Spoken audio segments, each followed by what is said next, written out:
Innal hamdalillahi nahmaduhu wa nasta'inuhu wa nastaghfiruh wa na'udzu billahi min syururi anfusina wa min sayyiati a'malina. May yahdihillahu fala mudhillalah wa may yudhlil fala hadiyalah. Asyhadu an la ilaha illallah wahdahu la syarikalah wa asyhadu anna Muhammadan abduhu wa rasuluh. Qallallahu ta'ala ya ayyuhalladzina amanu taqullaha haqqa tuqatih wa la tamutunna illa wa antum muslimun. Amma ba'd. Para jamaah yang dimuliakan oleh Allah, alhamdulillah kita bersyukur kepada Allah Subhanahu wa taala atas segala limpahan nikmat dan karunia yang Allah Subhanahu wa taala berikan kepada kita. Salawat dan salam semoga tercurahkan kepada Nabi kita Muhammad sallallahu alaihi wasallam beserta keluarganya, sahabatnya, tabi'in, tabi'ut tabi'in, dan orang-orang yang senantiasa mengikuti risalahnya hingga akhir zaman. Para jamaah yang dimuliakan oleh Allah, malam hari ini kita melanjutkan kembali pembahasan kita dari Kitabul Jami', karya dari Al-Hafidh Ibnu Hajar Al-Asqalani rahimahullahu ta'ala. Kita masih di bab yang kedua, bab Al-Bir Wassilah, kebajikan dan menyambung tali silaturahim. Hadis yang ke-12, menghilangkan penderitaan sesama muslim. Ini hadis sudah kita baca ya pada pertemuan yang lalu, namun belum selesai kita bahas ya. An Nabi Hurairah radhiyallahu anhu anin Nabi sallallahu alaihi wasallam qala man naffasa an muslimin kurbatan min kurabid dunya naffasallahu anhu kurbatan min kurabi yaumil qiyamah wa man yassara ala mu'sirin yassarallahu alaihi fid dunya wal akhirah wa man satara musliman satarallahu alaihi fid dunya wal akhirah wallahu fi aunil abdi ma kana al abdu fi auni akhi. Dari Abu Hurairah, semoga Allah Subhanahu wa taala meridhoinya, dari Nabi sallallahu alaihi wasallam, beliau bersabda, man naffasa an muslimin kurbatan min kurabid dunya, siapa yang menghilangkan kesusahan dari seorang muslim, dari kesusahannya di dunia, nafasallahu anhu kurbatan min kurabi yaumil qiyamah, maka Allah Subhanahu wa taala akan menghilangkan kesusahannya nanti pada hari kiamat. Wa man yassara ala mu'sirin yassarallahu alaihi fid dunya wal akhirah, siapa yang memberikan kemudahan terhadap orang yang terlilit hutang, maka Allah Subhanahu wa taala akan mudahkan urusannya di dunia maupun di akhirat. Wa man satara musliman satarallahu alaihi fid dunya wal akhirah, siapa yang menutup aib saudaranya sesama muslim, maka Allah Subhanahu wa taala akan menutup aibnya di dunia maupun di akhirat. Wallahu fi aunil abdi maka al abdu fi auni akhi. Allah Subhanahu wa taala senantiasa menolong seorang hamba selama hamba itu menolong saudaranya.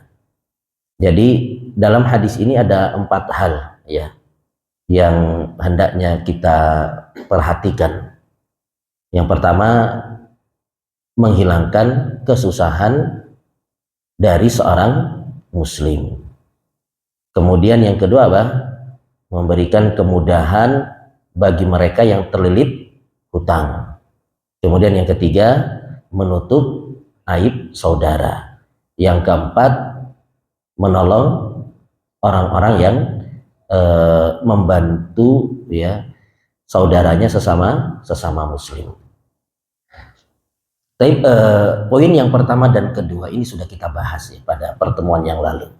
Namun sedikit sebagai murojaah ya, kita ulang kembali, siapa yang menghilangkan kesusahan dari saudaranya sesama muslim, maka Allah Subhanahu wa taala akan menghilangkan kesusahannya nanti pada hari kiamat.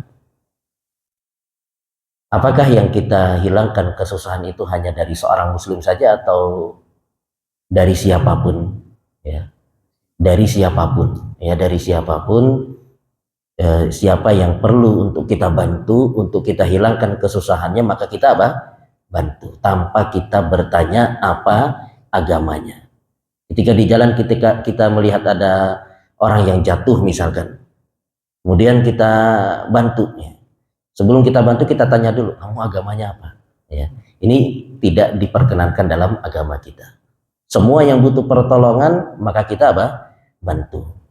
Nabi Shallallahu Alaihi Wasallam bersabda, Innallaha katabal ihsan ala kulli syai'. Sesungguhnya Allah Subhanahu Wa Taala itu memerintahkan kita untuk melakukan kebaikan kepada siapapun, kepada manusia siapapun, dan juga kepada apa? Kepada hewan-hewan. Ini kalau misalkan hewan ada yang kesusahan, kehausan, kemudian kita bantu. Hewan apapun, ya, tidak mesti hewan-hewan yang halal untuk dimakan. Sekalipun hewan yang haram untuk dimakan, yang di dalam agama kita hewan tersebut adalah hewan yang najis, maka kalau dalam kondisi hewan itu kesusahan atau kehausan, maka kita diperintah untuk apa? Membantunya.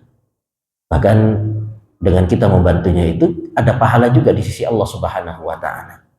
Sebagaimana hadis yang ma'ruf, ya, hadis yang sering kita dengar, yaitu wanita pezina yang memberikan apa? Anjing yang kehausan. Allah mengampuni dosanya dan memasukkannya ke dalam surga. Jadi tidak terbatas pada seorang muslim. Namun dalam hadis ini memang disebutkan seorang apa? Muslim. Kalau kita membantu non muslim saja berpahala, maka apalagi ketika kita membantu seorang muslim. Dan membantu seorang muslim, ya, yang kesusahan ini umum. Bisa dengan tenaga, bisa dengan apa? Harta, bisa juga dengan apa? Pikiran. Jadi kadangkala kita nggak bisa bantu saudara kita itu dengan tenaga kita. Kita nggak punya waktu mungkin, ya, karena kita full bekerja dari pagi sampai sampai malam. Kadangkala sebelum subuh pun sudah apa? Berangkat. Sehingga ketika kita melihat ada tetangga kita atau saudara kita yang kesusahan, kemudian kita bantu dengan harta kita, dengan biaya. Ini buat ngopi-ngopi misalkan, ya. Atau mungkin kita menghutanginya. Kita mungkin dia butuh untuk beli ini, beli itu, ya, kita kasih hutangan sama dia. Jadi bukan hanya dengan tenaga, ya, tapi dengan harta. Juga dengan apa? Juga dengan pikiran. Kadangkala ada teman kita yang kesusahan, tapi kita nggak bisa bantu dengan tenaga. Harta juga kita kekurangan, tapi kita bisa kasih ide sama dia. Antum kalau begini, kita kasih ide, kita kasih apa? Usulan. Ya, jadi kita membantu kalau bisa harta, tenaga, ide, nah ini yang lebih bagus, ya. Tapi kan kadangkala orang itu apa? Terbatas tenaganya, terbatas waktunya, terbatas apa? Hartanya. Ya. Jadi jangan kemudian kita remehkan kebaikan daripada saudara kita. Kadangkala ada yang cuma bisa bantu dengan pikiran, tidak bisa bantu dengan tenaga. Kemudian kita rendahkan si fulan itu. Waktunya ada, kemudian hartanya ada, tapi nggak apa? Nggak membantu kita, cuma bantu pakai apa? Pikiran. Kadangkala ada orang yang demikian. Ada orang yang demikian, yang dia meremehkan bantuan dari saudaranya. Ya, meremehkan bantuan dari saudaranya. Ada yang seperti ini. Dia sudah dibantu, tapi dia tidak menganggap bantuan apa? Saudaranya. Dia pengennya saudaranya ini atau tetangganya ini membantunya dengan apa? Dengan tenaga. Bukan hanya dengan harta. Termasuk doa. Termasuk doa, ya. Mungkin kita nggak bisa bantu dia, ya. Tadi dengan ide juga, anak doakan antum aja, ya. Anak nggak bisa berbuat apa-apa, bisa, ya. Itu sudah menenangkan, ya. Itu sudah menenangkan.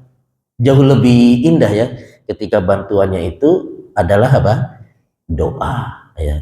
Anak cuma bisa doa semoga banyak orang yang datang untuk apa? Membantu antum. Ya. Ini bisa juga, ya. Bisa juga.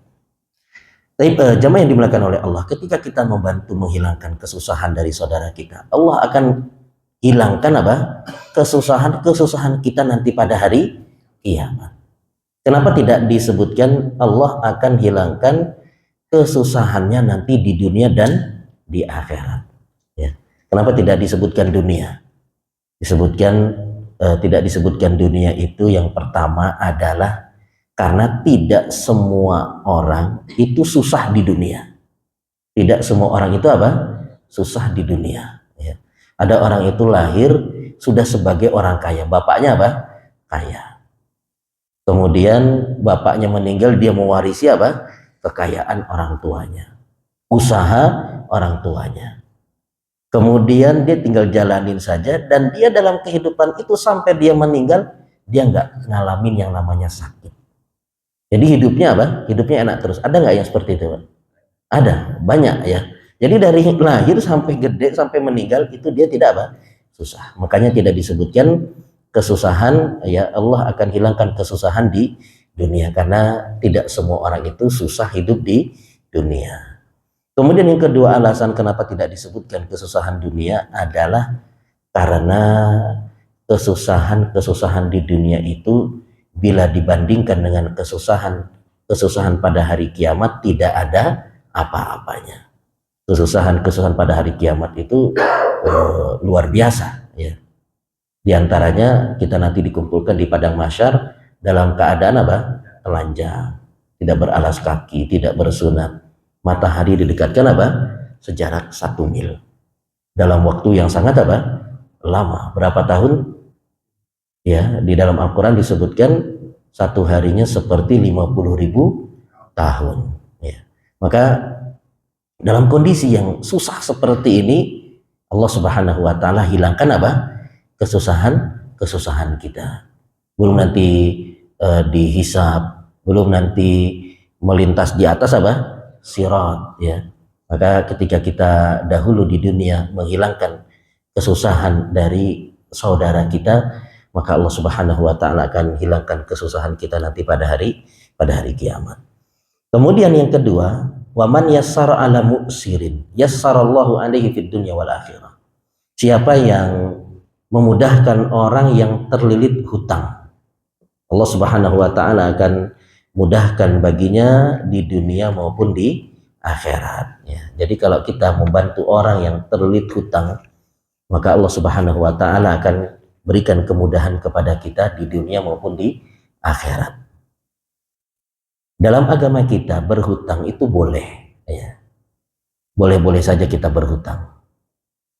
Dan hutang itu termasuk dari ta'awun alal birri wat taqwa. Ta'awun tolong menolong di atas kebaikan dan ketakwaan. Namun berhutang ini jangan dijadikan apa? Kebiasaan. Dikit-dikit hutang, dikit-dikit hutang ya. Kepengen beli baju ini hutang, dia nggak punya uang. Pengen makan ini hutang ya. Jadi kalau nggak punya uang ya tahan-tahan lah. Selama masih bisa makan apa? Tahan. Jangan ngikuti gaya hidup. Kalau sudah kepepet banget ya, anak sakit kah, orang tua sakit kah, atau bayar kontrakan sudah 3 bulan nggak dibayar baru berhutang. Kalau dikit-dikit hutang maka ini tidak dibenarkan dalam agama kita. Karena itu Nabi Shallallahu Alaihi Wasallam sering sekali berdoa, Allahumma inni a'udzubika minal ma'sami wal maghram. Ya Allah, aku berlindung kepadamu dari dosa dan dari apa? Hutang. Jadi perlu kita untuk membaca doa ini supaya kita tidak menjadi orang yang suka apa? Berhutang. Kemudian Aisyah radhiyallahu anha bertanya, karena Nabi sering sekali baca doa ini, kenapa wahai Rasul? Maka Nabi Shallallahu Alaihi Wasallam menjelaskan, karena orang itu kalau dia berhutang, haddatsa fakadzab, dia berkata kemudian dia berdusta, wa wa'ada fa akhlaf, dia berjanji dan dia menyelisihi apa? Janjinya. Dan ini banyak ya orang-orang yang seperti ini. Ya ketika dia hutang itu janjinya apa? Manis sekali janjinya. Nanti anak bayar bulan depan. Ya, nggak dibayar. Sampai 2 tahun, 3 tahun nggak bayar. Maka hati-hati dari yang namanya hutang. Dan orang kalau kita tahu dia terlilit hutang, atau ada orang yang hutang sama kita, dan dia nggak bayar-bayar, maka kita berikan kemudahan. Kemudahan dalam memberikan orang yang terlilit hutang itu ada 3. Yang pertama adalah apa? Memberi tambahan tempo. Ya, jadi janjinya akhir tahun, tapi ternyata nggak dibayar. Ya sudah, anak kasih tambahan 3 bulan lagi, ya. Ini sebagaimana Allah Subhanahu wa taala berfirman dalam surat Al-Baqarah ayat yang ke-280. Wa in kana dzu usratin fanadhiratun ila maisarah. Jika ada orang yang kesulitan, maka tundalah sampai tiba waktu dia mudah untuk membayar. Kemudian yang kedua, caranya gimana? Ya, melunasi setengahnya. Utangnya 5 juta, udah bayar setengahnya aja. Ya, atau bayar 3 juta aja, 2 jutanya sudah saya maafkan. Ya. Kemudian yang ketiga yang terbaik adalah wa antasaddaqu khairul lakum. Apabila engkau bersedekah kepadanya, maka ini jauh lebih baik. Ya, yaitu udah untung sudah lunas. Ya. Ini kalau kecil enak ya. Kalau kecil 300.000, 200 ya.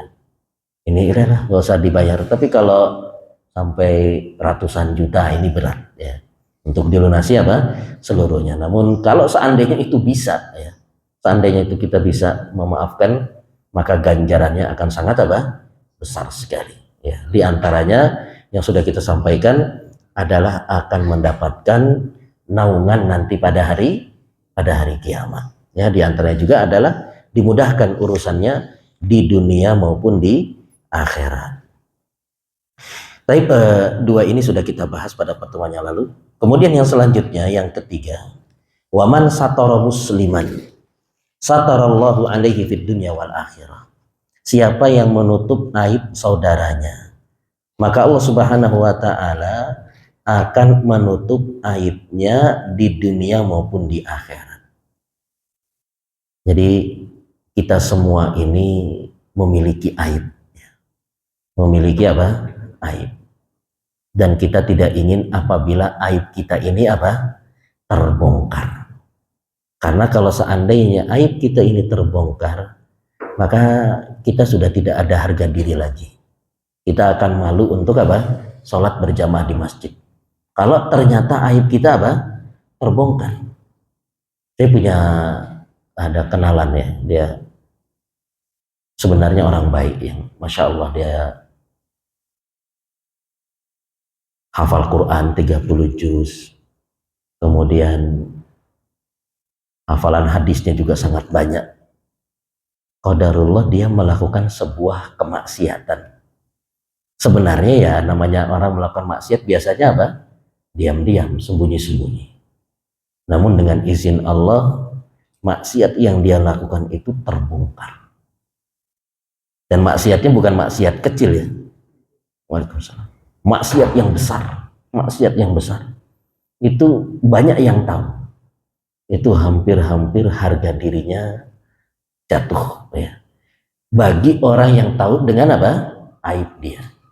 Tapi kalau orang nggak tahu aib dia, ya dia Masya Allah dikenal sebagai seorang alim ya, seorang ustadz. Tapi bagi orang yang tahu aib dia, sudah habis. Sudah nggak ada harga diri. Dia mau ceramah, mau hebat bagaimanapun, orang sudah nggak mau dengar ya. Tapi orang yang nggak tahu aibnya, orang akan mengagung-agungkan apa? Mengagung-agungkan dia. Maka masing-masing kita ini punya aib, dan kita berusaha untuk saling menutupi apa? Aib ya. Jadi kita masing-masing kita punya aib, maka kita diminta untuk saling menutupi apa? Aib ya. Dan bagaimana cara supaya aib kita ini ditutup oleh Allah Subhanahu wa taala? Bagaimana caranya supaya aib kita ini tidak terbongkar, tidak diketahui oleh apa? Orang. Di antaranya ya kita menutup aib saudara kita. Man satara musliman satarallahu alaihi fid dunya wal akhirah. Siapa yang menutup aib saudaranya, maka Allah akan tutup aibnya di dunia maupun di akhirat. Jadi cara kita supaya aib kita ini ditutup oleh Allah, kita tutup aib saudara kita. Kalau kita membongkar aib saudara kita, aib kita juga akan dibongkar oleh Allah. Apalagi kita tahu aib saudara kita itu dengan cara kita mencari-cari aibnya. Kadang-kadang kan kita ngelihat orang itu melakukan kesalahan, memang tepat di depan kita nggak nyari ya, nggak sengaja kita lihat si fulan ya lagi melakukan apa? Maksiat, kita nggak cari. Bagaimana kalau kita sampai apa? Memang sengaja untuk mencari-cari kesalahannya. Dalam hadis disebutkan man tatabba aurata akhihi, ya, tatabba Allahu auratahu. Siapa yang mencari-cari aib saudaranya, Allah juga akan mencari-cari apa? Aibnya. Wa man tatabba Allahu auratahu, siapa yang aibnya itu dicari oleh Allah, yafdahuhu walau fi jawfi baitih, akan Allah bongkar meskipun dia berada di dalam apa? Rumahnya. Meskipun dia berada dalam rumahnya, Allah akan bongkar apa? Aibnya. Jadi jangan sampai kita apa? Membongkar aib saudara kita. Namun bukan berarti kalau kita lihat saudara kita ini punya aib, bukan berarti kita apa? Diamkan. Kita nasihati. Tapi kita nasihatinya empat mata. Jangan sampai semua orang apa? Tahu. Jadi kita nasihatinya empat mata. Kemudian cara yang kedua supaya aib kita ini ditutup oleh Allah Subhanahu wa taala adalah dengan kita tidak terus-terusan bermaksiat dalam kesendirian. Jangan terus-terusan bermaksiat dalam kesendirian. Orang itu ketika dia melakukan maksiat secara diam-diam, kemudian akhirnya terbongkar, itu kira-kira maksiat yang pertama atau maksiat yang sudah berkali-kali, Pak? Sudah berkali-kali, ya. Meskipun dia mengatakan ini baru yang pertama, demi Allah, itu mesti apa?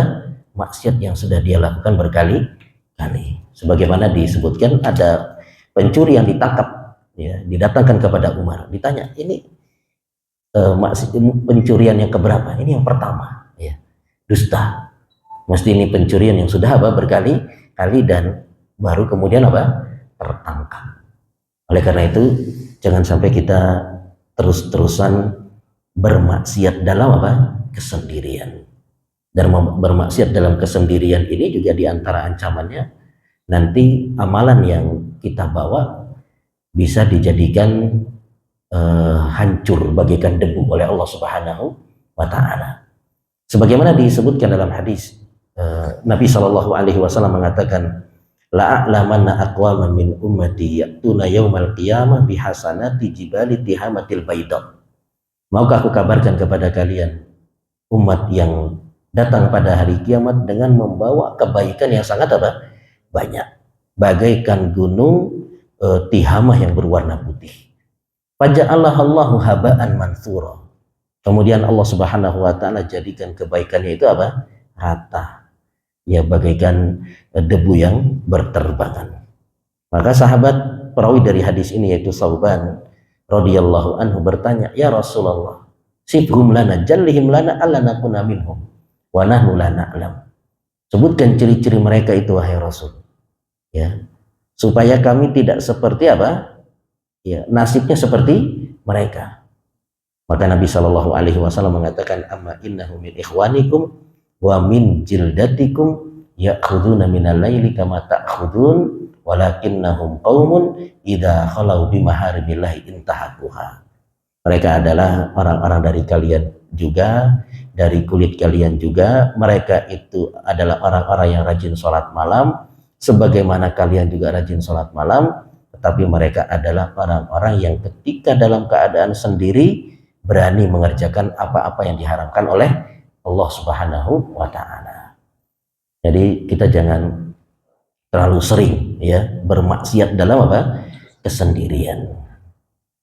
Oleh karena itu kita harus tanamkan dalam diri kita senantiasa merasa diawasi oleh Allah Subhanahu wa taala. Allah Subhanahu wa taala senantiasa melihat kita kapanpun dan dimanapun. Oleh karena itu ada sebuah syair yang membuat Imam Ahmad rahimahullahu ta'ala menangis. Jadi ada orang tanya sama Imam Ahmad, "Wahai Imam, boleh nggak sih kita menyenandungkan nasyid, ya, menyenandungkan syair?" Maka Imam Ahmad tanya, gimana bunyi syairnya itu? Maka orang ini mengatakan, "Idza ma qala li rabbi amastahyaita ta'sini wa tukhfid dzanba an khalqi wa bil isyani ta'tini."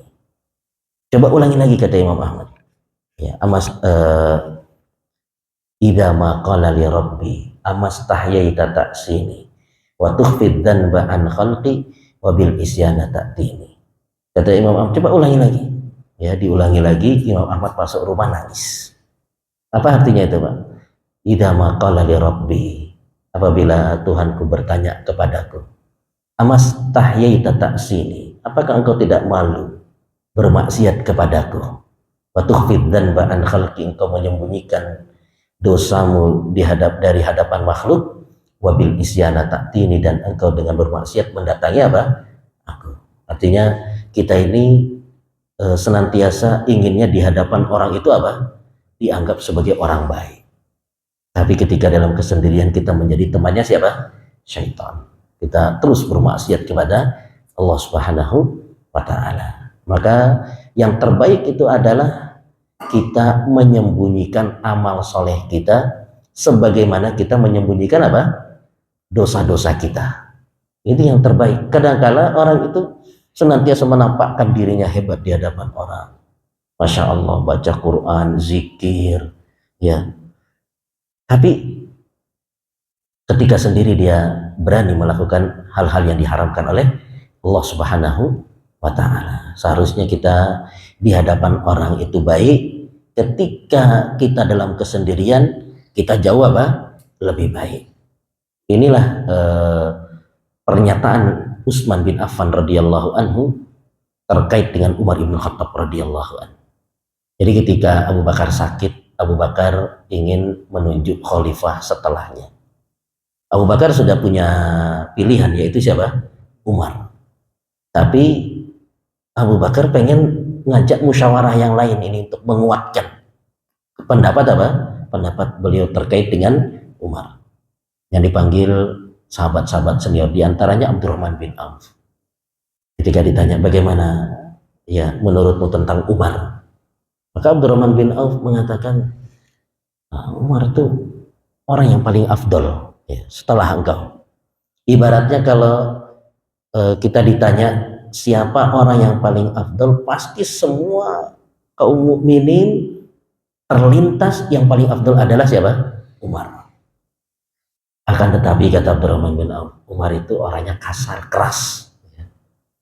Maka Abu Bakar mengatakan, Abu Bakar keras itu untuk menandingiku yang lembut. Ya. Nanti kalau dia sudah jadi khalifah, dia akan apa? Berubah. Kemudian yang dipanggil untuk musyawarah adalah Utsman. Utsman bin Affan radhiyallahu anhu dipanggil. Bagaimana menurutmu tentang Umar? Maka Utsman mengatakan, yang paling tahu tentang Umar itu ya engkau. Kan Umar senantiasa bersama engkau. Yang paling tahu tentang Umar adalah engkau. Iya kata Abu Bakar, aku yang paling tahu, tapi aku minta pendapatmu bagaimana. Maka kata Utsman, menurutku Umar itu ya apa yang dia sembunyikan lebih baik daripada apa yang dia tampakkan. Jadi kalau terlihat salatnya itu singkat misalkan, cepat banget salatnya. Nah itu yang disembunyikan lebih lebih panjang daripada itu. Kalau kita lihat sedekahnya kayaknya cuma 1 dinar, yang disembunyikan itu lebih lebih besar. Itulah Umar bin Khattab radhiyallahu anhu. Maka sebaiknya kita demikian. Kalau kita bisa, kita dilihat di depan orang itu biasa, tapi ketika kita sendirian di rumah kita, ternyata sholat sunnah ba'diyah isya kita itu 1 jam. Yang dilihat orang cuma 5 menit, 10 menit. Ternyata ba'diyah kalau lagi di rumah berapa? 1 jam. Ya, ada seorang syekh habis ngisi kajian, dia sholat isya singkat. Karena memang jamaah itu bagusnya sholatnya singkat. Jadi begitu sholat sunnah ba'diyah panjang hampir 1 jam. Sampai ada yang mau nunggu minta fatwa itu gelisah kok lama ya. Akhirnya dia makan dulu. Makan, ngantri, balik, syekhnya masih masih sholat. Nah demikian harusnya. Kita itu lebih baik apa yang kita sembunyikan daripada apa yang kita tampakkan. Namun kebanyakan orang dia lebih buruk ketika dia lagi sendiri ya, dan menampakkan baik ketika di hadapan orang. Kemudian cara yang ketiga supaya aib kita ini dijaga. Masih Ada siap. Waalaikumsalam. Ya. Kemudian yang ketiga adalah jangan kita suka menceritakan aib kita sendiri. Jangan kita yang malah bongkar aib apa? Aib kita sendiri. Kullu ummati mu'afa illal mujahirin. Semua umatku itu dimaafkan kecuali mereka apa? Yang menampakkan aibnya sendiri. Jadi malam habis maksiat sudah ditutup sama Allah. Paginya dia ceritakan, malam mana habis dari sono, mau ceritakan maksiatnya, enak banget ya, dia ceritakan maksiatnya. Jadi jangan kita malah membocorkan apa aib yang sudah ditutup oleh Allah Subhanahu Wa Taala. Kecuali bila kita ini mau meminta fatwa terkait dengan dosa kita, gimana cara apa? Cara bertaubatnya bagaimana? Karena kadang-kala ada orang itu yang dia maksiatnya sudah terlalu banyak, bingung dia mau mulai dari mana taubatnya. Seperti kisah apa? Orang yang membunuh 100 nyawa. Dia mau taubat, sudah 99 ya, dia udah 99, udah banyak dia mau taubat, dia tanya. Saya sudah bunuh 99 orang. Kira-kira saya diterima nggak kalau saya taubat? Kata yang ditanya, oh enggak ente. Akhirnya ditambah lagi dibunuh ya. Jadi apa? 100. Kemudian ditanya sama alim yang lain, oh bisa ya. Caranya engkau tinggalkan apa? Tempat tinggalmu saat ini. Kamu pergi ke tempat yang lebih baik. Jadi kalau kita mau meminta fatwa terkait dengan dosa kita, mungkin terlalu banyak ya. Maka boleh kita untuk apa? Bocorkan. Saya itu begini. Ini gimana cara tobatnya? Tapi kalau berbangga dengan maksiat, nah ini yang jangan sampai apa? Kita lakukan, kita bocorkan aib kita tanpa ada hajat. Dulu saya itu cerita dia masa apa? Masa kelamnya dia dulu anak sehari itu khomer ya 3 botol lah misalnya. Dulu anak nggak ada yang nanya tapi dia apa? Cerita sendiri. Maka jangan sampai demikian. Kalau nggak ada hajat nggak usah kita apa? Ceritakan. Kemudian cara yang berikutnya yang keempat supaya aib kita ini ditutup oleh Allah adalah dengan kita berdoa kepada Allah. Ya, di antaranya doa dalam zikir pagi sore itu apa? Allahumma astur aurati. Ya Allah, tutuplah aibku. Ya, kita ini dikenal sebagai orang soleh, orang baik karena dia tidak tahu dosa-dosa yang kita apa? Lakukan. Kita dipanggil Pak Haji, ya. Meskipun kita belum haji sudah dipanggil Pak Haji. Ya. Gara-gara apa? Gara-gara kita dikenal sebagai orang yang baik. Tapi kalau dia tahu maksiat kita, apa yang kita lakukan di malam hari atau di kota yang lain, dia nggak sudi manggil kita apa? Pak Haji, nggak sudi. Tapi karena Allah tutup aib kita, maka sehingga kita dikenal sebagai orang yang baik. Diceritakan Hatim al-Asom. Kenapa dia dikenal dengan Hatim al-Asom? Asom itu artinya apa? Ya, Asom itu tuli ya, tuli. Ya, dia nggak bisa dengar. Gara-gara apa? Gara-gara ketika ada wanita tanya sama dia mau minta fatwa, datang. Ya, minta fatwa. Nenek-nenek mungkin ya nanya. Ketika nanya, dia mau buang angin. Namanya nenek-nenek mungkin saraf-saraf urat-uratnya sudah kendor ya. Jadi ditahan malah apa? Keluar dan suaranya itu besar. Gede. Neneknya langsung kikuk, mukanya mungkin berubah. Ya. Maka Hatim al-Asom di situ dia langsung pura-pura tuli. Tadi apa nek? Ya. Oh, neneknya mungkin mulai ngatur lagi, dia tanya, apa nek? Coba diulang lagi. Begini, coba nek, pura-pura tuli deh, diulang-ulang. Neneknya kan langsung, oh tuli, kayaknya nggak dengar ini. Dan dia terus pura-pura tuli itu sampai kurang lebih 15 tahun. Karena kalau pas nenek itu dia pura-pura tuli, besoknya dia dengar kan neneknya langsung, wah ternyata nggak tuli. 15 tahun dia bertahan untuk menjadi orang yang pura-pura apa? Tuli. Untuk menjaga apa? Aib ya dari si nenek ini. Maka kita berusaha ketika kita melihat ada saudara kita ya punya kesalahan, maka kita berusaha untuk menutupnya. Dan kita berusaha untuk menyibukkan diri dengan aib kita sendiri. Karena tadi sudah kita sebutkan kita ini punya aib, ya. Dan kita hendaknya saling apa? Menutupi. Hanya saja kadangkala kita ini nggak melihat aib yang ada pada diri kita. Kita lihat aib itu sama teman kita saja. Makanya ada pepatah apa kalau di Indonesia? Gajah di pelupuk mata tidak terlihat, semut di seberang lautan apa? Kelihatan. Nah ini aib kita banyak, ya. Tapi kita nggak lihat, kita malah sibuk sama apa? Aib orang lain.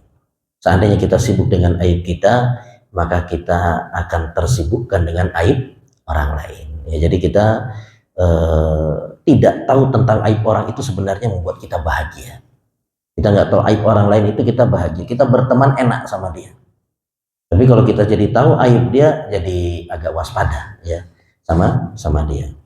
Tapi jemaah yang dimuliakan oleh Allah, aib yang bagaimana yang kita tutupi itu? Aib yang kita tutupi itu adalah umum, semua aib yang tidak ingin diketahui oleh orang lain. Baik itu aib yang ada pada badannya atau aib dari perbuatannya. Kadang-kala ada orang itu ya dia mungkin ada aib di badannya, di punggungnya. Ya mohon maaf, kadang-kala banyak putih-putihnya, ya. Atau ada tai lalat yang tumbuhnya itu di tempat yang tidak diinginkan. Kalau tumbuhnya tipis kecil di atas bibir, manis atau enggak? Manis, ya. Tapi kalau ada di mana gede lagi, ya, ini kadang-kala dia berusaha untuk apa? Merahasiakannya. Maka istrinya yang tahu jangan dibocorkan. Kadang-kala istri-istri kumpul cerita, oh kalau suami saya wah diceritakanlah aib apa? Suaminya. Maka berusaha untuk apa? Ditutupi. Ini aib dari badan. Begitu juga aib daripada perbuatan. Aib dari perbuatan juga kalau kita tahu tetangga kita, teman kita melakukan kemaksiatan, maka kita berusaha untuk menutup aibnya. Kemudian aib yang kita tutup juga adalah aib yang dia mengerjakannya itu sembunyi-sembunyi. Dia sembunyi-sembunyi, kemudian apa? Ketahuan. Kalau dia mengerjakannya terang-terangan, maka tidak mengapa kita untuk apa? Membocorkan. Kalau dia terang-terangan, ya. Atau aibnya ini merugikan orang lain. Mudarat bagi apa? Orang lain. Misalkan ada orang kita tahu dia sering mencuri atau suka minjem duit, habis itu nggak pernah dibayar, ngajak kerjasama, mau nggak kerjasama sama saya? Saya hampir ke juga ada yang mau ajak kerjasama, ya, sekian modalnya, langsung ada teman yang nyamperin, hati-hati muamalah sama dia. Saya sudah pernah kena dan beberapa orang juga sudah pernah apa? Kena. Mesti biasanya apa? Bodong. Nggak ada kerjasama tuh nggak ada, dia cuma butuh duit kita saja. Habis itu nanti dipakai untuk usaha, gagal kita nggak akan dikasih sama sekali. Atau kalaupun sukses kita nggak akan dikasih apa? Gantinya. Ibaratnya dia bukan orang yang amanah. Nah kalau yang seperti ini maka boleh untuk dibocorkan. Tapi untuk maslahat, bukan untuk jadi bahan apa? Guncingan, cuma untuk maslahat bagi orang lain. Tapi jemaah yang dimuliakan oleh Allah. Kemudian yang berikutnya, Allah Nabi Shallallahu Alaihi Wasallam mengatakan, wallahu fi aunil abdi maka nal abdu fi auni akhi. Allah Subhanahu Wa Taala senantiasa menolong seorang hamba selama hamba menolong saudaranya. Di sini Nabi Shallallahu Alaihi Wasallam menyebut dengan wallahu fi aunil abdi maka nal abdu fi auni akhi. Disebutkan dengan kata abdun, ya. Abdun itu adalah pujian. Kata abdun yang artinya hamba itu merupakan apa? Pujian. Karenanya Allah Subhanahu Wa Taala sering menyebut nabinya itu dengan apa? Abdun. Contohnya apa? Dalam surat Al-Isra ya. Subhanalladzi asra bi'abdihi. Disebut dengan kata abdun, hamba. Maka orang yang suka membantu saudaranya itu, dia adalah seorang hamba yang patuh kepada Allah. Ya, jadi ini pujian ya bagi mereka yang suka membantu saudaranya. Ya, disebut dengan abdun, ini pujian. Ya, tandanya dia adalah seorang hamba yang patuh dan dia yakin bahwa selama dia membantu saudaranya, dia akan dibantu oleh Allah Subhanahu wa taala. Ya, jadi disebut dengan abdun ini sebagai pujian, ya, bahwasanya dia adalah hamba yang patuh dan yakin selama dia membantu saudaranya, Allah Subhanahu wa taala akan membantu dirinya. Dan apa yang kita bantu di sini umum ya. Wallahu fi aunil abdi ya. Allah Subhanahu wa taala senantiasa menolong seorang hamba selama hamba itu menolong saudaranya. Dan menolong di sini umum. Baik itu ya, menolong selama itu adalah kebaikan. Selama itu adalah apa? Kebaikan. Karena Allah Subhanahu wa taala berfirman, "Wa ta'awanu 'alal birri wat taqwa." Salinglah kalian tolong menolong di atas kebaikan dan ketakwaan. Kalau ada orang minta tolong, ya tolong dulu beliin khamar ya. Kita tolak, nah ini bagus ya. Bukan semalam habis pengajian sama Pak Ustadz, katanya suruh apa? Nolong. Kalau kita nolong, Allah akan tolong apa? Kita. Ayo, berapa Pak? Mau berapa? Ya kita belikan. Bukan ya. Jadi maksud di sini adalah menolong di dalam apa? Kebaikan, bukan menolong dalam keburukan. Ya. Adapun kalau kita menolong seorang dalam keburukan, kita akan terkena apa? Dosanya. Jadi yang dimaksud dengan menolong di sini adalah menolong dalam kebaikan. Dan siapa yang suka menolong orang ya, maka dia menjadi hamba yang dicintai oleh Allah. Siapa yang suka nolong orang, tandanya kan dia orang yang bermanfaat. Dan Nabi Shallallahu Alaihi Wasallam mengatakan apa?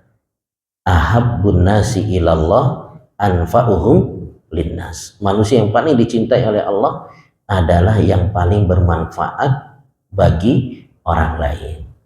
Jadi orang kalau lagi kesusahan, itu langsung kepikiran sama si fulan. Si fulan, pokoknya selama fulan ini adalah ibaratnya ya. Orang itu menjadi sedikit tenang karena dia orang yang senantiasa apa? Senantiasa membantu. Jadi kalau kita suka bantu orang, maka Allah Subhanahu wa taala akan cinta kepada kita dan kita mengerjakan amalan-amalan yang dicintai oleh Allah. Yang diantaranya disebutkan dalam hadis, wa ahabbul a'mali ilallah sururun tudkhiluhu ala muslim. Amalan yang paling dicintai oleh Allah adalah apa? Memberikan bahagia kepada orang lain. Kita meletakkan kebahagiaan kepada orang lain. Apa diantara contohnya? Amalan yang membuat orang lain itu bahagia, disebutkan dalam lanjutan hadisnya adalah taksyif anhu kurbatan, dengan menghilangkan apa? Kesusahannya. Dengan kita menghilangkan kesusahannya. Au taqdi anhu dainan, atau melunasi hutangnya. Au tatrudu anhu ju'an, atau menghilangkan rasa laparnya. Ini amalan-amalan yang membuat orang lain apa? Bahagia. Lagi susah ada yang bantu, pasti dia apa? Senang. Lagi kelilit hutang ada yang bantu, senang atau tidak Pak? Senang sekali ya. Kita punya hutang kemudian ada yang bantu apa? Bayarkan. Atau menghilangkan rasa lapar, lagi lapar-lapar ada yang traktir makan. Senang atau tidak? Pasti apa? Senang. Kemudian Nabi mengatakan amalan yang juga dicintai oleh Allah adalah wala an amshi ma'a akhi fi hajatin ahabbu ilayya min an a'takifa fi hadzal masjid, yakni Masjidun Nabawi syahran. Aku berjalan untuk membantu saudaraku lebih aku sukai daripada apa? Iktikaf di Masjid Nabawi selama 1 bulan. Membantu saudara ya, itu lebih disukai oleh Nabi daripada apa?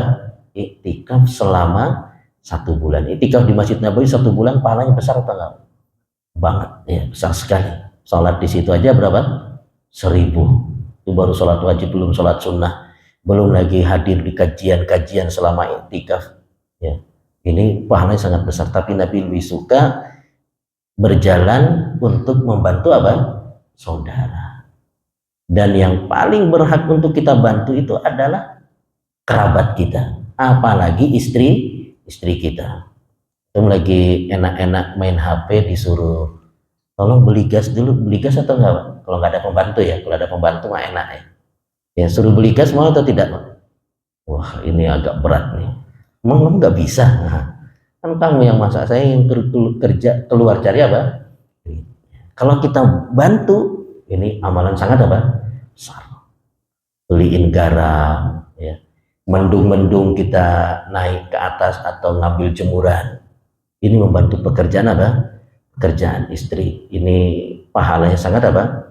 Sangat besar sekali. Kemudian lanjutan hadisnya, waman kaduma ghaidahu walau sya'a ayyumdiyahu amdahu. Dan siapa yang menahan amarahnya, siapa yang menahan amarahnya, dan kalau dia ingin membalasnya, dia bisa. Kadang ada orang itu dia marah tapi dia nggak bisa melampiaskan apa amarahnya. Ketika mau marah dilihat wah badannya lebih kekar, nggak jadi ya. Tapi ada orang yang ketika dia dibuat marah, dia tengok wah, ini kalau dicekek bisa mati, bisa dia melampiaskan, tapi dia tahan ya. Dia tahan, dia marah tapi dia mampu untuk menahan amarahnya. Apa ganjarannya? Mala'ullahu qalbahu amnan yaumal qiyamah. Allah akan berikan ketenangan di dalam hatinya nanti pada hari kiamat. Ketenangan dan keamanan ya. Pada hari kiamat kan terjadi huru-hara yang sangat luar biasa, hal yang sangat menakutkan ya. Tapi mereka yang dahulu bisa menahan emosinya, amarahnya, padahal dia bisa untuk melampiaskannya, Allah berikan keamanan, ketentraman di dalam apa? Hatinya pada hari kiamat. Ini luar biasa ya. Kemudian yang selanjutnya, lanjutan hadisnya, waman masyama akhi fi hajatin. Siapa yang berjalan bersama saudaranya untuk suatu keperluan, hatta tatahayya lahu, sampai kebutuhan saudaranya ini tuntas, selesai. Asbatallahu qadamahu yauma tazulul aqdam.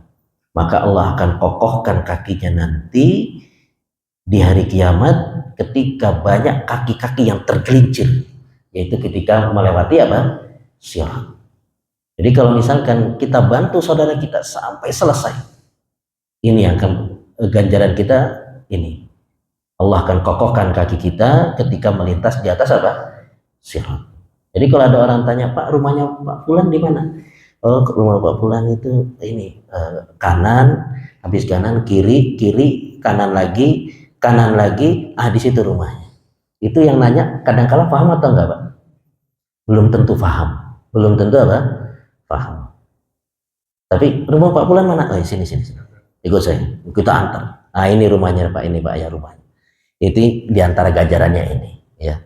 Saya pernah pertama ke Jakarta, bukan pertama ya, masih awal-awal, terus sama teman dijemput. Saudara dia memang juga lagi buru-buru sebenarnya, jadi nggak tuntas dia nganternya. Ini ya sampai sini rumahnya dia tuh deket lagi, memang deket lagi. Kemudian dia langsung pergi, dia kerja. Ini saya nyari pakai ojek keliling sampai 3 kali nggak dapat. Mana rumahnya? Sampai agak siang anak telepon orangnya ini nggak diangkat-angkat, masih tidur, masih pagi. Sampai agak siang anak telepon, mana rumah antum? Sini. Anak naik ojek lagi. Wah, deket banget memang. Tapi karena nggak tahu ya, nggak ketemu ya. Jadi kalau kita bantu orang sampai tuntas, sampai selesai, ganjarannya ini. Allah akan kokohkan kaki kita ketika melintas di atas apa? Sirat. Jadi kalau mau bantu orang ya memang bagusnya sampai apa? Selesai. Kadang-kadang kita cuma bantu dikit-dikit. Tapi kalau kita bisa bantu sampai tuntas, sampai benar-benar selesai, ini diantara apa? Ganjarannya. Karena itu jamaah yang dimuliakan oleh Allah, besarnya ganjaran orang yang membantu saudaranya itu sampai-sampai orang-orang dahulu ya, para salaf, para sahabat itu semangat dalam membantu orang lain, orang-orang yang kesusahan. Di antaranya yang disebutkan oleh Ibnu Rajab dalam kitabnya Jami' al-Ulum wal Hikam adalah Abu Bakar As-Siddiq radhiyallahu anhu. Abu Bakar itu suka sekali apa? Merah susu kambing. Kemudian dibagi-bagikan kepada ya orang-orang di kampungnya, dibagi-bagikan susu kambing setiap hari. Perah susu kambing dibagi-bagikan. Kemudian ketika Abu Bakar diangkat menjadi khalifah, ada seorang wanita yang kemudian berkata, sekarang kita sudah tidak lagi dapat apa? Susu kambing. Abu Bakar sudah menjadi apa? Khalifah, sudah pasti apa? Sibuk. Maka Abu Bakar mengatakan, aku berusaha tidak merubah kebiasaanku selagi aku apa? Mampu. Abu Bakar itu kalau kita baca sejarah menjabat sebagai khalifah berapa tahun? 2 tahun 3 bulannya. Itu luar biasa.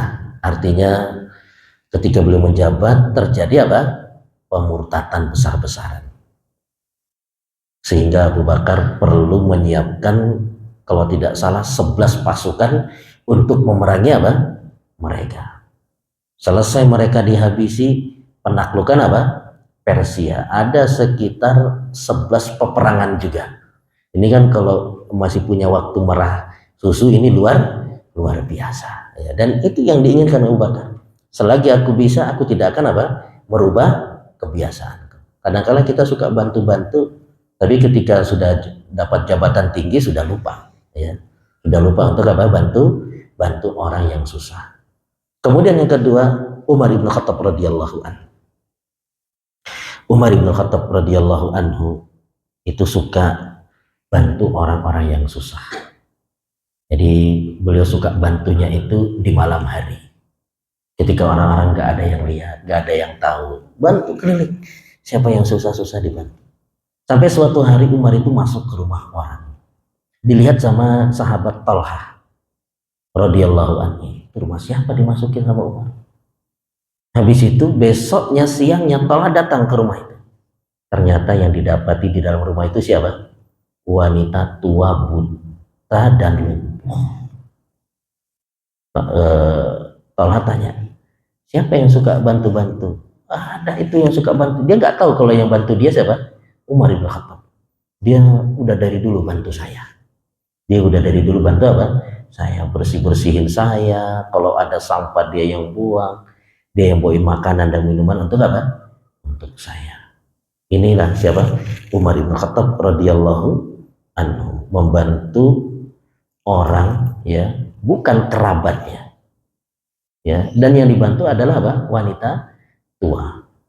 Kira-kira kita pernah seperti itu? Kita nggak kebayang ya, kita kalau bukan kerabat ya udah. Ya kita nggak peduli kalau itu bukan apa? Kerabat. Kerabat sekalipun kita apa?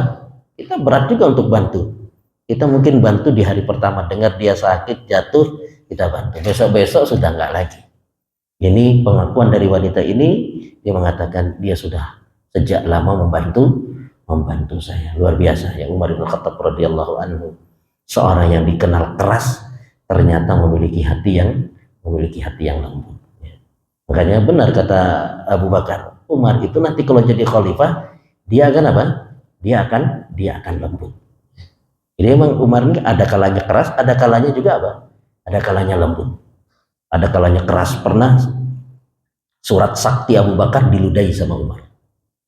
Dihapus tulisannya apa? Abu Bakar. Pernah. Ya. Tapi ada kalanya juga lembut seperti ini, dia membantu.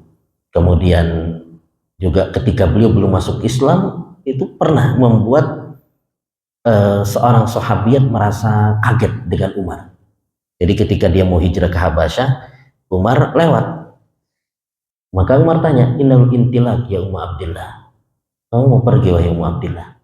Iya, karena kami di sini disiksa, diganggu, kami mau cari bumi yang lain sampai Allah memberikan apa? Jalan keluar untuk kami. Apa kata Umar? Kata Umar, semoga Allah menemani engkau dalam apa? perjalanan.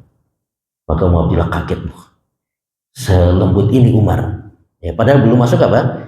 Islam. Kok bisa selembut itu? Makanya ketika suaminya datang diceritakan sama Mu'abdillah. Tadi Umar ke sini, ya tanya-tanya, kemudian dia lembut sekali, dia mendoakan kita. Semoga Allah menyertai kita dalam apa? Perjalanan. Apa kata suaminya? Kamu ngira Umar mau masuk Islam? Umar gak akan masuk Islam sampai onta bapaknya Khattab itu masuk ke dalam apa? Islam. Jadi dikira Umar ini gak bakal masuk Islam karena dikenal keras ya permusuhannya terhadap apa? Terhadap kaum muslimin. Ternyata Umar bin Khattab memiliki hati yang sangat lembut. Kemudian disebutkan ada seorang tabi'in ya, bernama Abu Wa'il. Abu Wa'il ini setiap hari keliling ke rumah-rumah, ayo siapa yang punya kebutuhan saya yang belikan. Bukan nyari duit ya. Kadang-kadang Bu mau beli apa Bu? Saya beliin. Namanya apa? Just tip ya biasanya ya. Ya jasa titip. Ini enggak, ini memang benar-benar sosial. Apalagi orang-orang yang mungkin suaminya kerja kah atau apa, susah keluar punya bayi, dia bantu. Dia keliling rumah-rumah siapa yang ingin dibelikan apa keperluannya. Kemudian diantaranya juga ada yang bernama Mujahid, muridnya Abdullah bin Umar radhiyallahu anhu. Dia berangkat safar sama gurunya Ibnu Umar, ingin melayani gurunya, ingin membantu gurunya. Ternyata terbalik, Ibnu Umar yang melayani apa? Melayani muridnya. Karena mereka tahu ya membantu orang itu pahalanya sangat apa? Sangat besar. Ya, maka jamaah yang dimuliakan oleh Allah, hendaknya kita berusaha ya menjadi orang yang ringan untuk menolong saudaranya, apalagi ketika kita tahu mereka ini benar-benar dalam kesulitan. Kita bantu ya, dan kita tahu nggak ada kerabatnya, nggak ada saudaranya, kemudian kita datang untuk membantu, maka ganjarannya adalah Allah Subhanahu wa taala akan menolong kita. Wallahu taala alam. Mungkin demikian yang bisa disampaikan pada kesempatan malam hari ini. Mudah-mudahan apa yang disampaikan ini bermanfaat bagi kita semua. Sebelum ditutup, ada yang bertanya?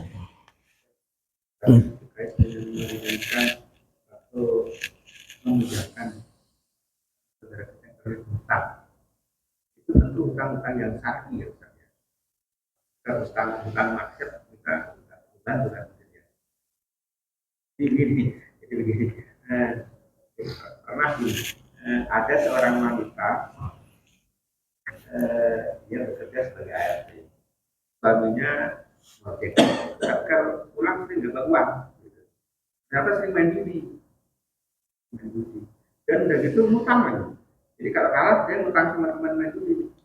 Nah, saya numpuk. Kalau istrinya yang diminta ibu buat bayar, kan nggak punya duit kayak gitu. Dan dia minjem berutang lah gitu ya. Kebetulan awalnya sih karena kita tahu dia profesinya memang butuh uang gitu ya, saya kasih jalan ke kita mati jadi pinjam gitu. Tapi begitu menurut kok pinjam lagi, saya nggak tanya lagi. Begitu ketiga saya tanya, untuk apa kok bolak-balik untuk membayar melunasi hutang budi suaminya gitu. Kalau gitu, ini terakhir saya bilang ini, nanti yang berikutnya saya nggak akan menjemput, saya bilang itu boleh Ustaz?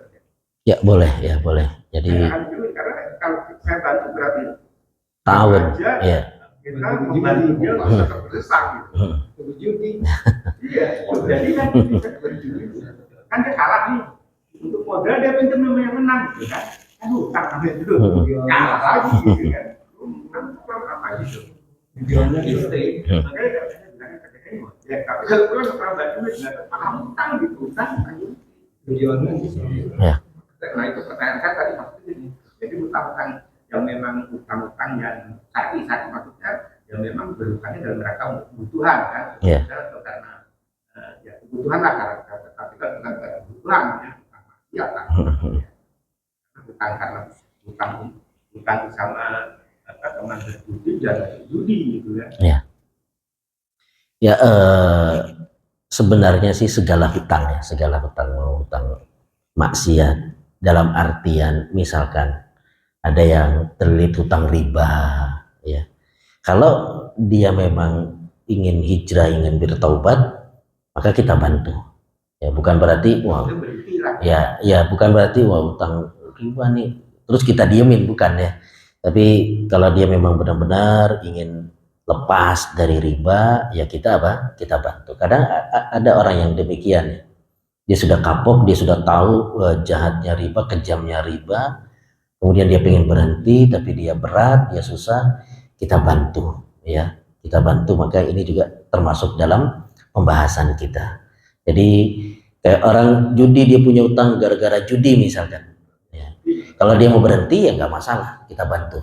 Tapi kalau terus-terusan ya ini tahun alal ismi wal udwan. Tapi kalau dia mau berhenti, maka itu merupakan kebaikan. Wallahu taala alam.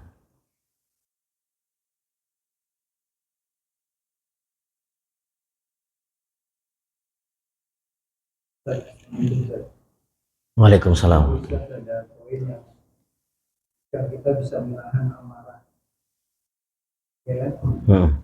Ini berkaitan dengan niat saya. Mungkin anak bagian yang tidak bisa saat itu, tapi anak berpikirnya bukan seperti itu, Ustaz. Anak berpikirnya untuk menyelamatkan anak-anak. Dia anak-anak waktu itu sholat zuhur dipukul sama orang di masjid. Dan sholat sunnah itu ada sholat sunnah rakaat pertama. Pas menjelang rakaat kedua, anak dengar anak-anak teriak kan, karena jiwa jikir. Saya 70 orang, saya bangun. Saya sholat surahnya nggak selesai. Saya bangun, pas dia mau ngeprok anak saya pakai gelas. Saya kan lihat begitu, saya harus membela anak saya dong. Bapak, saya nggak tahu anak saya salah dulu, saya nggak dulu ya. Saya membela diri, saya nggak bisa mengikuti gelas kan, saya kan ayah. Saya pukul Ustaz. Pada saat saya pukul itu, pada ini gede, badan ini kayak Ustaz begini. Dia nggak bisa apa-apa. Lu ngapain anak saya? Dia nggak bisa jawab. Anak-anak jadi kesel di situ. Anak-anak jadi kesel di situ. Anak-anak tuh sama dia tiap hari ngobrol, ngaji ngobrol. Tiba-tiba, ayah, kamu udah nggak emosi, udah dia mesti ada pagi. Kenapa? Saya bilang, kamu kenapa mukul anak saya? Dia nggak bisa ngomong, saya.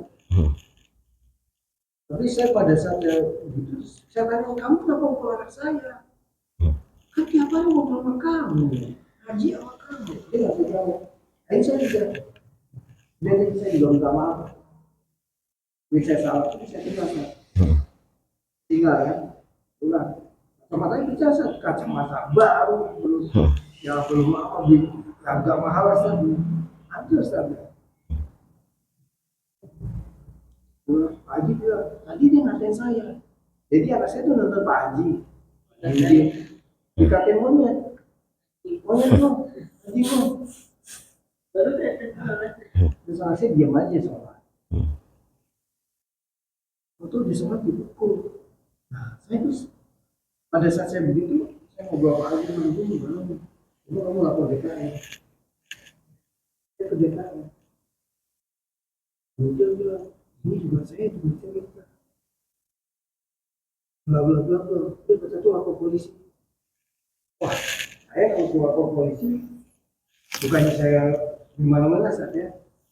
Dia ketangkap nanti nggak polisi, bla bla bla bla makasih dia. Singkat cerita, 1-2 hari, kakaknya Suwanto mendekain rumah saya. Alhamdulillah saya nggak ada di rumah. Alhamdulillah saya nggak ada di rumah, saya jujur. Alhamdulillah saya nggak ada di rumah. Nah, saya nggak punya cerita yang sebenarnya kan.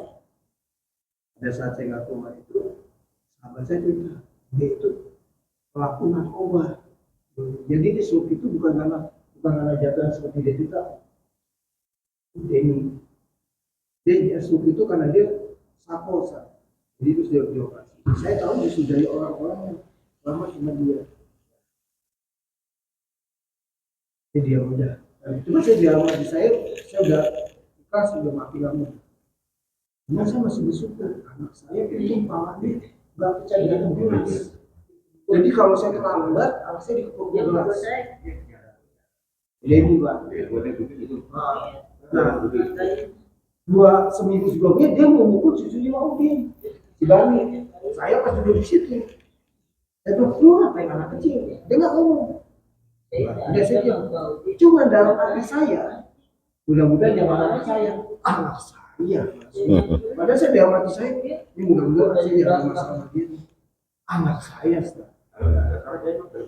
bermasalah. Karena parahnya Itu operasinya tuh operasi bukan karena kecelakaan Pak.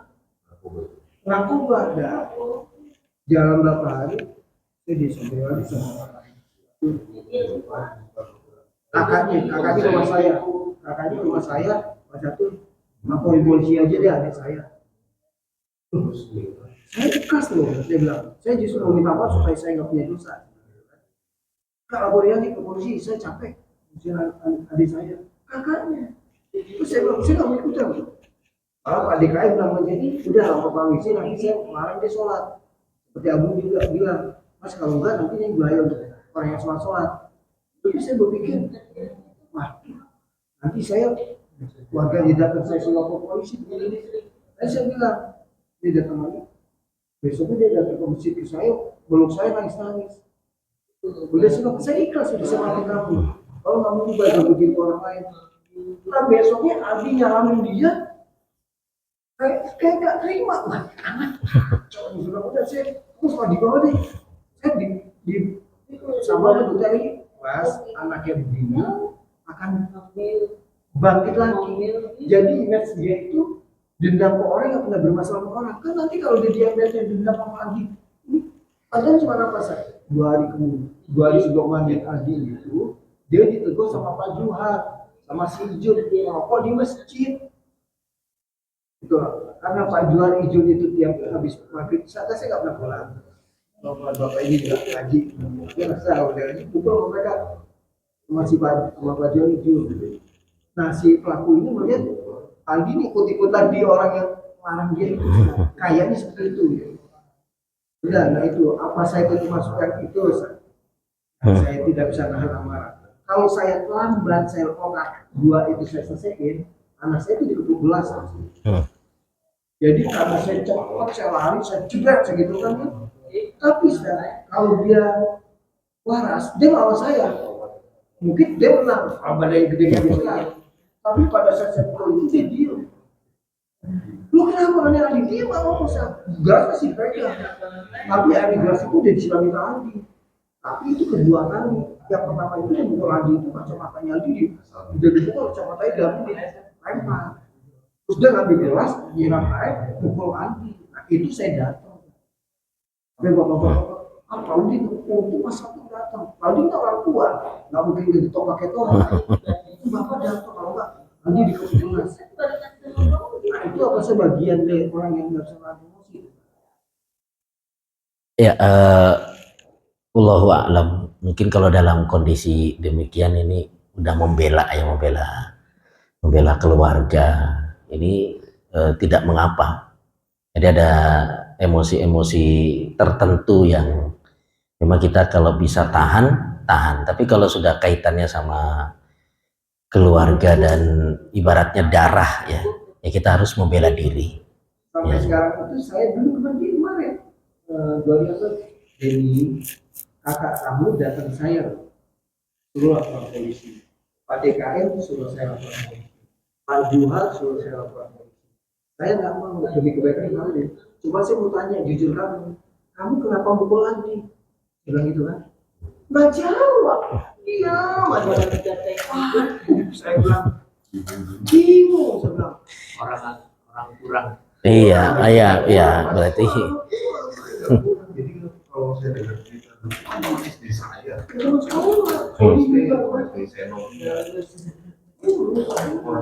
Mau pecandu narkoba kan? Iya, saya nggak tahu kan di antara dipukulin lagi ya. Jadi dia ngibul juga. Dia ngibul ke kita itu dia jatuh ke itu ngibul. Dia tuh karena ditahan terus kami berobat dan kepala ngibul itu. Itu kan sekolahnya, soalnya juga kita begitu, ya kan?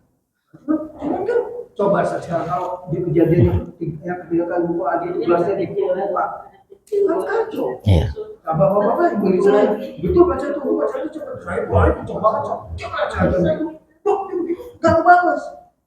Pas udah nggak balas begitu, saya pikir kalau dia ngebalas saya pasti kalah, badannya gede. Tapi Bismillah juga, saya nekat-nekatan juga. Tapi dia diam aja terus, kamu nggak sama mukul lagi, nggak jawab saya. Udah saya diam terus saya bilang, udah saya minta maaf ya saya emosi, udah gitu saya pulang lagi. Kemudian lalu saya tanya dulu lagi, belum ada berubah nih saya tanya. Ini saya cerita gitu kan kakak kamu seperti saya semua ke polisi DKM bukan polisi ini bapak-bapak menurut saya apa di polisi cuma saya nggak mau terus makasih ya pak bapak nggak mau saya cuma mau tanya dari hati kamu kenapa mukul hati kamu tiap hari yang lucunya tiap maghrib Isya ngaji banget Coba kalau saya gini jadi kan pertama kalinya juga ada lihat dari Kita tutup dulu kali Pak ya, sambil makan pisang ya.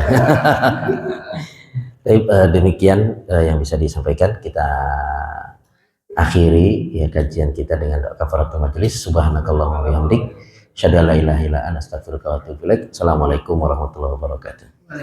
mungkin begini Pak, jadi bisa juga